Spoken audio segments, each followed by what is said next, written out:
એટલે માને એવું થયું કે તારું હારું થતું હોય તો જા તું જુદો રવા જા. હું તો આ જેણી શકડી ઓયડીમાં હું તો જીવન જીવી લઈએ બાપા, જીવન જીવી લે બાપા. દીકરો હાહરીએ પહોંચ્યો એટલે હાહરાએ કીધું એકના એક દીકરી છે, એક દીકરી છે, 20 વીઘા જમીન, 40 તોલા દાગીના અને એક બંગલો તમને આલવાનો છે. તમને આલવાનો છે. પણ તમારી એ પરીક્ષા લેવી છે બાપા, લેવી છે બાપા. તમે ઘેર જો તમે અને તમારી માનું કાળજું કાઢીને લાવો તો મોનું કે તમે મારું રાખશો. તમે મારું રાખશો. એટલા દીકરો ઘેર પહોંચ્યા.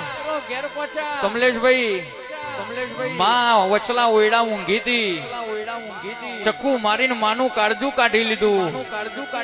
કાળજું લઈને હેડા એટલે ઘરના ઉમરાની ઠે આવી. દીકરો પડી ગયો બાપા. પડી ગયો બાપા. પેલું કાળજું ઉલારા મારીને બોલવા માંડ્યું, દીકરા તને વાગ્યું શકે નહીં? વાગ્યું શકે નહીં. તો એ કાળજું લઈ હાહરી ની વાટે પહોંચ્યા. હાહરાને કીધું લ્યો મારી માનું કાળજું. મારી માનું કાળજું. એટલે હાહરો બોલ્યા તું તારી માનો નહીં થયો, માનો નહીં થયો તો અમારો ચોથી થવાનો. ચોથી થવાનો. કેદારની કહેવત પડી છે બાપા, પડી છે બાપા. લોહીનો ના થાય કોઈનો ના થાય, મારી મારની દેવીઓ વાટો મારો. વાટો મારો.